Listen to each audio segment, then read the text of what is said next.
हा केंद्र सरकारनं सोडवायचा प्रश्न आहे. हा घटनात्मक तरतूद करून त्याच्या आधारे सोडवण्याचा प्रश्न आहे की ज्याच्या आधारे ते आरक्षण कायमस्वरूपी होतं, निश्चित होतं. आणि सरकार नावाची या देशाचे नेतृत्व करणारी जी संस्था आहे, ती संस्था जेव्हा एखादा कायदा करते तेव्हा लोकांचं प्रबोधन करून लोकांच्या मधला तणाव दूर करते आणि वातावरण स्पष्ट करतं. आता तसं चित्र नाही. एकीकडं विशिष्ट पण मर्यादेच्या पलीकडं आरक्षण द्यायचं नाही असंही सांगितलं जातं. दुसरीकडं अमक्या अमक्या वर्गाला आम्ही आरक्षण देऊ, तमक्या तमक्या वर्गाच्या आरक्षणाला धक्का लागू देणार नाही असंही सांगितलं जातं. हे कसं शक्य आहे? हे वाढवणार कसं? ज्या ठिकाणी हे वाढलेलं आहे पूर्वी तिथल्या त्या विधानसभेनं पूर्वीच त्या परवानगी घेऊन तशी कायदेशीर घटनात्मक तरतूद केलेली आहे. आत्ता आमचं मत असं आहे, कदाचित चुकलं बरं का, आमचं मत असं आहे की केंद्र सरकारनं आणि भाजपनं पुढाकार घेतला पाहिजे. हा कुठल्या तरी शिंदे आयोगाचा संबंध नाही, हा कुठला तरी छगनराव भुजबळाचा संबंध नाही, हा कुठला तरी धनगर समाजाचा संबंध नाही. याचं पुढारपण घेतलं पाहिजे ते भारत सरकारनं. खरं तर त्यांच्या हातामध्ये कधी नव्हे इतकं 2/3पेक्षा बहुमत आहे. देशाच्या लोकसभेमध्ये ते कायदा करू शकतात. त्यांना गरज वाटली की एका रात्रीमध्ये ते महिला आयोगाचा कायदा करून घेतात. त्यांच्या गरजेप्रमाणे करायचं म्हणलं की ते लगेच करू शकतात. हे करू शकतात. माझा तर अंदाज असा आहे की कदाचित लोकसभेची निवडणूक लागल्यानंतर काहीतरी तरतूद करतो बिरतो अशा स्वरूपाची भाषा येईल. तोपर्यंत हे अशा स्वरूपाचं लटकत राहील आणि त्याचा परिणाम असा झाला आहे की समाज दुभंगला गेलेला आहे.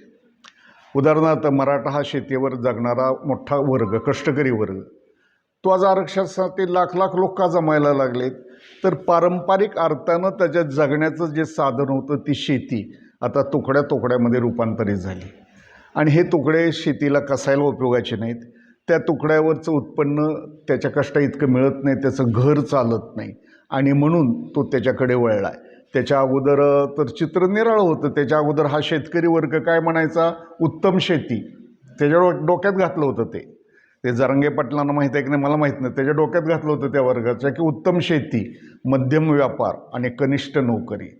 म्हणजे नोकरी ही समाजातल्या वरिष्ठ वर्गांना अगोदरच बळकावली होती, जी महात्मा फुलेंना सांगितलं होतं तेव्हापासून, जी शाहू महाराजांना सांगितलं तेव्हापासून बळकावली होती. त्या नोकऱ्याकडे त्यांनी वळू नये कष्टकऱ्यांनी, शेतकऱ्यांनी, इतर कष्टकरी वर्गांनी. म्हणून त्यांनी काय सांगितलं की नोकरी कनिष्ठ असते, उगा सलाम करावा लागतो, हांजी करावं लागतं, त्याच्यापेक्षा शेती राजासारखं आपल्या शेतात कोण विचारणार नाही, कधी आलं कधी गेलं नाही, अशी पूर्वीची व्यवस्था होती. वडील पोराला सांगायचं शिकून काय आपल्याला नोकरी करायची आहे, हे समोर दिसते ते लांब त्या तिथपर्यंत आपलंच आहे. तर तसं काही राहिलेलं नाही. आता प्रश्न बिकट झालेले. आता मोठ्या मोठ्या शेतीचे तुकडे होऊन तो शेतकरी आता रोजगार हमीवर चाललेला आहे. रस्त्यावर हमाली स्वरूपाची कामं करायला लागले. शहरामध्ये अत्यंत कष्टाची कामं तो करायला लागलेला आहे.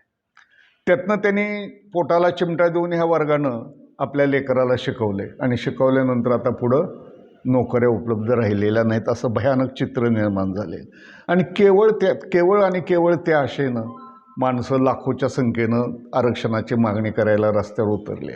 सरकारनं वेळीच ह्याचा उपाय करायचा असतो. सरकार फक्त या वर्गाविरुद्ध तो वर्ग झुंजवतो. इकडं 4 मंत्री जातात, तिकडं 2 मंत्री जातात, काही ना काहीतरी ती चर्चा होत राहते. एकमेकाच्या विरुद्ध विसंगत अशी सगळी विधानं केली जातात. असं नसतं कधी. शासन म्हटलं की त्याचा मंत्र्याचा निर्णय एक असतो, वेगवेगळ्या पद्धतीनं बोलता येत नसतं. आज सगळ्या वेगवेगळ्या पद्धतीनं बोललं जातं. किती 3 महिन्यानं आता ह्या सरकारला 2 महिन्यानं जाग आली की ते जालन्याची सभा काहीतरी कारस्थान होतं. अहो तुम्ही गृहमंत्री आहात, तुमच्या हातात यंत्रणा आहे, तुम्हाला माहिती आहे सगळं कुठल्या काही ठिकाणी. बार्शीमध्ये काय थोडंसं टून वाजलं की सगळी मिटिंग होती शांतता कमिटीची, हे तुम्हाला सगळं माहीत आहे. आणि आता 2 महिन्यानं सांगायला लागेल नाही कोणीतरी ती कट केला आणि ती सभा उधळली आणि दगडं मारले. दुसरीकडं दुसरा मंत्री म्हणतोय की पोलिसाच्या अंगावर इतकी दगडफेक झाली की ती जखमी झाली, त्यांची बाजूच पुढं आली नाही, त्यांची चर्चाच झालेली नाही.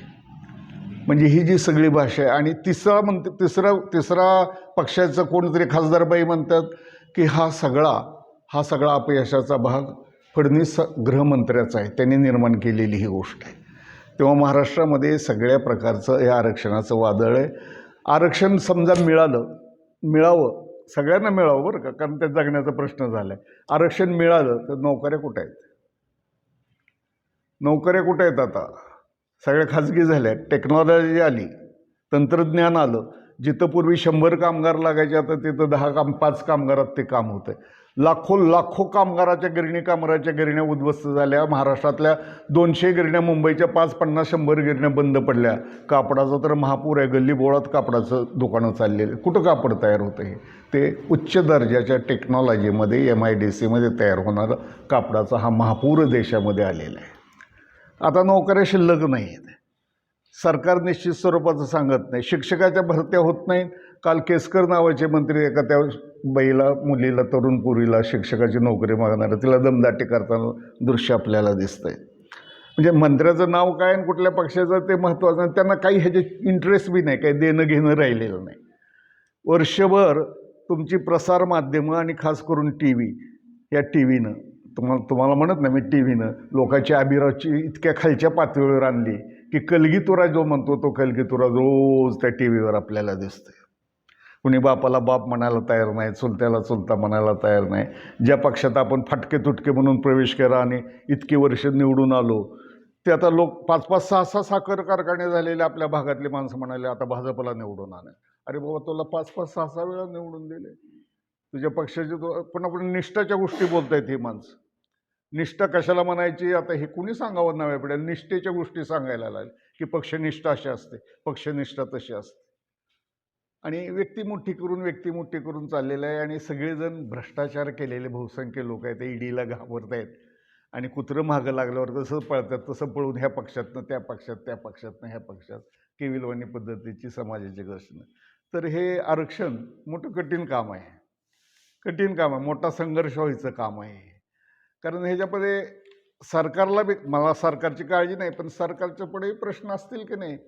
एका राज्यामध्ये एका समाजाला किंवा तमक्या 2-3 समाजाला आरक्षण दिलं तर बाकीच्या राज्यामधले तसे समाज उठतील, ते मागायला लागतील. त्यावेळेला सरकार काय करणार? आणि सगळ्यालाच आरक्षण देऊ. आता ब्राह्मणसुद्धा आरक्षण मागायला लागलेत. आता तिथपर्यंत वेळ आलेली आहे. काल कोणीतरी इथे काही, म्हणजे मी त्या सभेवर टीका करत नाही, त्यांचा तो अधिकार आहे बरं का. काल इथं काहीतरी ब्राह्मण सभा झाली, त्यांच्या वर्तमानपत्रात मी वाचली. एकेकाळी किंवा काल परवापर्यंत मी जो काँग्रेस पक्षाचा काहीतरी कार्यकर्ता समजत होतो, तो कोणतरी जुगल किशोर तिवाडी त्या सभेमध्ये बोलला. मी परत वर्तमानपत्रात वाचलं, मी काही सभेला गेलो नाही. आणि तो काय मला, आत्तापर्यंत तुम्ही सगळ्या समाजासाठी राबत राहिला, तुमचं कधी हितच बघितलं नाही, आता तुम्ही तुमच्याकडं बघा. हा कोणाला सांगतोय? ब्राह्मण समाजाला सांगतोय. आणि आत्तापर्यंत तुम्ही चांगल्या गोष्टीचं या देशामध्ये, ह्या राज्यामध्ये ब्राह्मणानं नेतृत्व केलं असं तो सांगतोय. म्हणजे तो समाजशास्त्रही चुकीचं सांगतो, तो इतिहासही चुकीचं सांगतो, आणि त्याचा पक्ष धर्मनिरपेक्ष आहे असं म्हणतो. त्याचा नेता देशभर काहीतरी यात्रा काढतोय, त्याच्या नेत्यावर कोर्टात वेगवेगळ्या तक्रारी आहेत, आणि हा स्वतःला जिल्ह्याचा काहीतरी उपाध्यक्ष म्हणणारा माणूस अशा पद्धतीची भाषा करतोय. असं सगळ्या क्षेत्रामध्ये वातावरण आहे.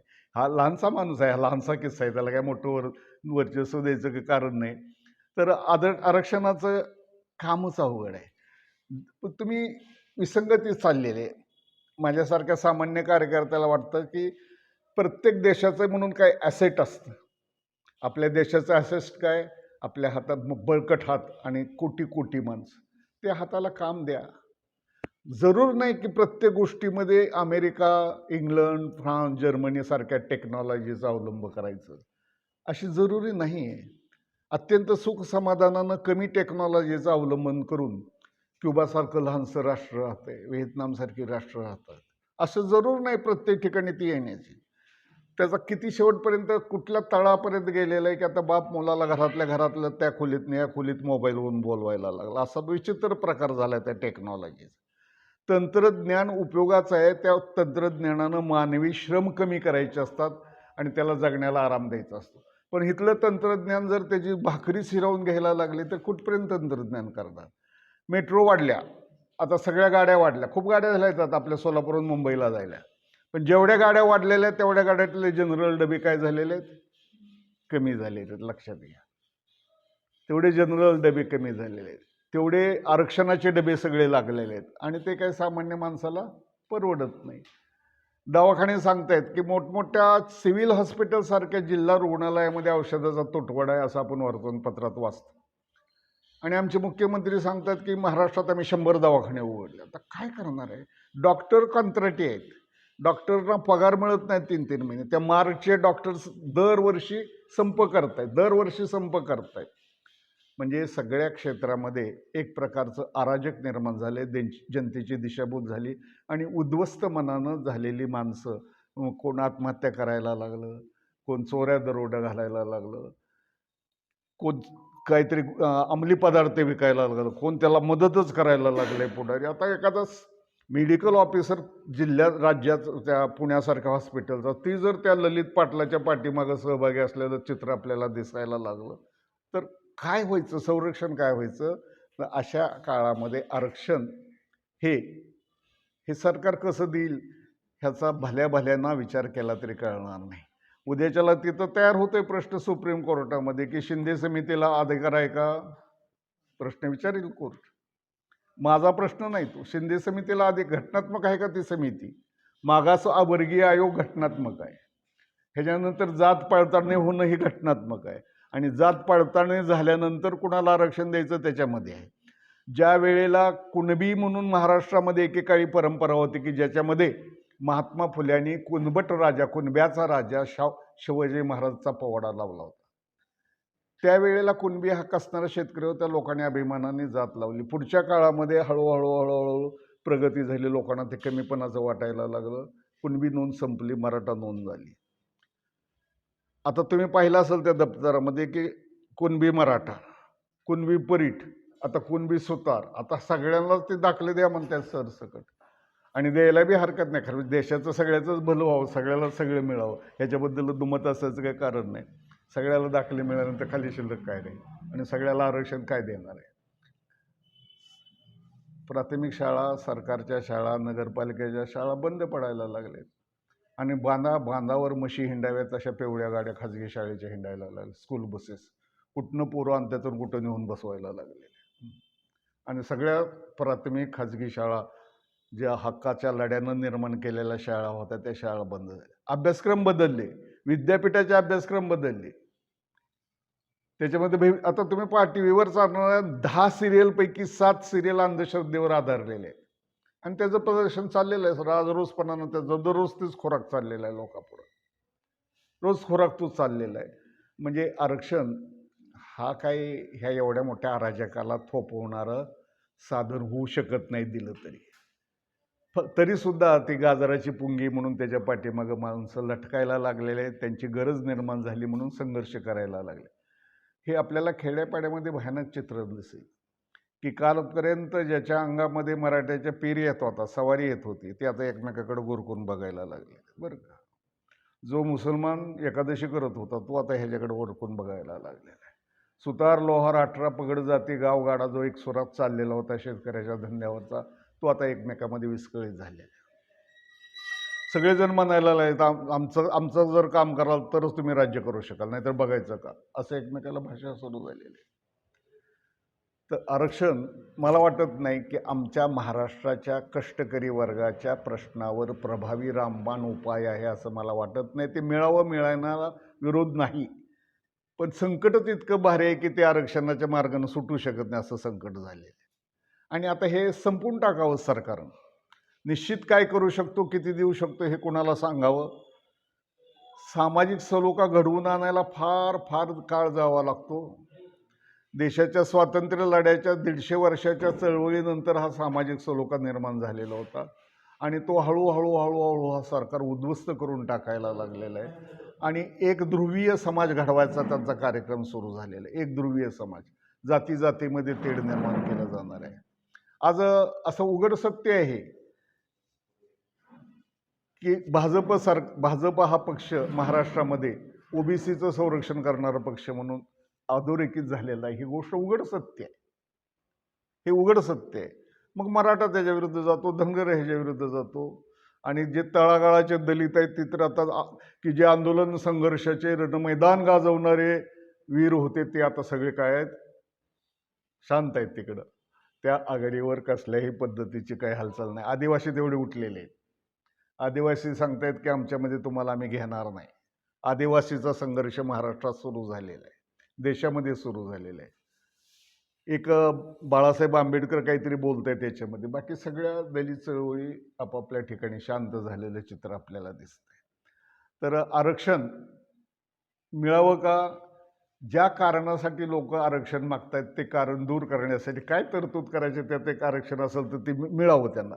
पण सरकारनं आत्ता अगदी हाय टाईम आहे लक्ष घालून हा सगळा सामाजिक केऑस जो चाललेला आहे, अराजक जे चाललेलं आहे ते थांबवावं.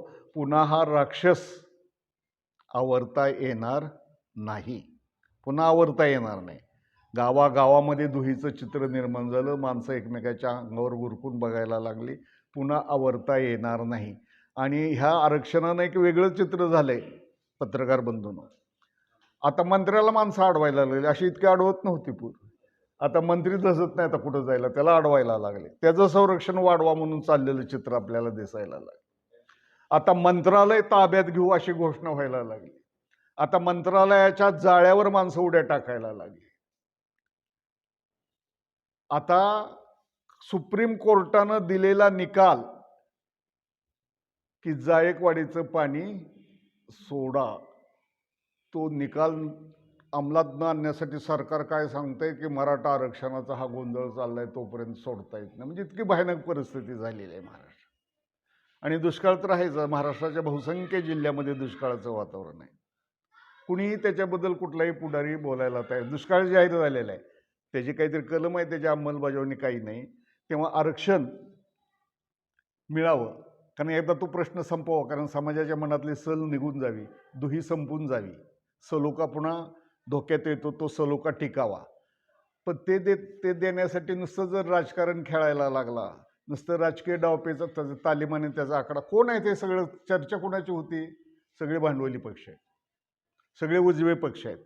कुठलाही डावा पक्ष या गोंधळामध्ये कसल्याही पद्धतीची भर घालत नाही. ही गोष्ट मित्रांनो कृपा करून लक्षात घ्या. सगळे भांडवली पक्ष त्याच्यामध्ये भर घालत आहेत. खऱ्या पद्धतीचे दलिताचे पक्ष, कष्टकऱ्याचे पक्ष आणि श्रमिकाचे डावे पक्ष त्यांनी ह्या गोंधळामध्ये कसल्याही पद्धतीची भर घातलेली नाही. उलट ठिकठिकाणी ते सांगतायत की हे असं करू नका, समाज फाडू नका, समाज मन चिघळून टाकू नका. आणि ह्यांचीच चालली सत्तेवर बसण्याची कोशिश आहे. अशा सगळ्या गोष्टी चाललेल्या आहेत. कसं बघितलं महाराष्ट्र, काय पाहिलं आपण? राज्यपाल 12 आमदाराच्या नेमणुका रखडून टाकतो, शेवटी नष्ट करून निघून जातो राज्यपाल. राज्यपाल शिवाजी महाराजांवर टीका करून निघून जातो.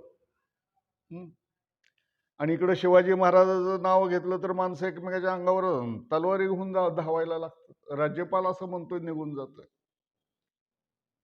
पहिल्या राज्यपालाने हेच केलं की अपमान केला सगळा. मंत्र्याच्या आमदाराच्या निवडणुका तशाच सोडून दिल्या. अपात्रतेचं नाटक. सुप्रीम कोर्ट या महाराष्ट्राच्या पुरोगामी सरकारला फटकारते, त्या अध्यक्षाला फटकारते विधानसभेच्या, तरी पुन्हा त्याच्याबद्दलचा जो काही वाद आहे तो टी व्हीवर आपल्याला पाहायला मिळतो की हा मनमानी कारभार आहे, हे सरकारच्या ताटाखालचं मांजर आहे, हे काय न्याय देणार आहे, अशा आपण चर्चा पाहतोय सगळे. असं विदारक चित्र आपल्या महाराष्ट्राचं निर्माण झालंय. तेव्हा ह्या चित्राचं सगळ्याचं कारण पुन्हा म्हणते ते आरक्षण संपू दे. माणसाच्या डोक्यात ह्याच्या पलीकडे विचारच नाही राहिला. कुणी पाहिना की लोकशाही काय झाली, शेतकऱ्याचं काय झालं, कामगाराचं काय झालं, दलिताचं काय झालं, स्त्रियावर काय, आरक्षण आरक्षण आरक्षण. मग एकदा ते संपवा प्रश्न. तो कशा पद्धतीचं संपवतोय हे कुठलाही सरकारचा कुठलाच मंत्री सांगू शकत नाही. केवळ एखाद्या आवडत्या नेत्याच्या त्याच्या नावाचा काहीतरी चित्रपट तयार झाला म्हणजे काय आरक्षण, राज्य सुख, धर्मवीर आला म्हणजे काय राज्य सुख समाधानात नांदत नसतं. राज्याची मागण्या वेगळ्या असतात, त्याचे प्रश्न वेगळे असतात, त्याचे प्रश्नही नसतात इतके. आणि हे काय मी त्यांच्यावर टीका करण्यासाठी बोलत नाही, उघडं सत्य. इतकं भयानक चित्र असताना हे उठतायत आणि परराज्यामध्ये जाऊन भाषणं करत हिंडतायत इलेक्शनची. हे सुस्थितीत चाललेल्या राज्यातल्या पुढाऱ्याचं काम असतं. हे तर सगळ्या अडचणीच आहेत आणि हे वेगवेगळ्या ठिकाणी जात आहेत.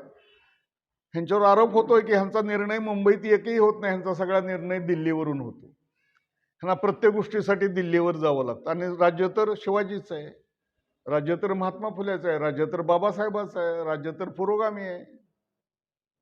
आणि पुरोगामी राज्याची सगळ्यात जास्त विटंबना गेल्या वर्षभरापासून या राज्यामध्ये चालू आहे.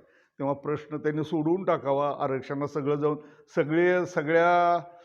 सगळ्याचा नमस्कार कुठल्या तरी अमक्या देवाला जगन्नियात्याला जाऊन पोचतो, तसं सगळ्या प्रश्नाचं मूळ आता आरक्षण बनायला लागलं. सगळ्याच प्रश्नाचं मूळ आरक्षण बनतं आणि समाजाच्या दृष्टीने मोठा धोका निर्माण झाला, तो संपवावा. ह्याच्या पलीकडे आरक्षण काय? मी तरी काय, माझ्या ठिकाणी कुणी तुम्ही येऊन बसला तर तुम्ही तरी काय सांगणार? अमक्याला देऊ नका म्हणून कोणी सांगू शकत नाही. कारण तसं बोलायचं, व्यवस्थित नियमाप्रमाणे बोलायचं, घटनात्मक बोलायचं धाडस आता ह्या राज्यातलं कधीच संपून गेलेलं आहे. आता लांगुल चालन करायचे दिवस आहेत. आता कुणीही धाडस ते टी व्हीवर पाहिलं मध्यंतरी आपण, त्यात काय असतं, काहीतरी जायचं आणि आपलं काहीतरी बोलायचं आणि संपवून टाकायचं. असं टी व्हीवर मुख्यमंत्री उपमुख्यमंत्री एकमेकाला बोलताना आपण पाहिलं चित्र. आणि माणसं कुणाची लायकी काढायला लागले. कोण म्हणतोय पाय तोडू, कोण म्हणतोय हात तोडू, आणि सगळेजण संविधानाचं नाव घेतात. काय राहिलं संविधान ह्याच्यामध्ये? संविधान तर पायदळी तोडलं सगळं. संविधान कुठं राहिलं याच्यामध्ये? ज्याची जबाबदारी असते त्या सरकारनं, भाजप सरकारनं निर्माण केलेल्या निवडणुकी जिंकण्यासाठीचा हा डाव आहे. ह्याच्यापेक्षा वेगळं ह्याचं विश्लेषण होऊ शकत नाही.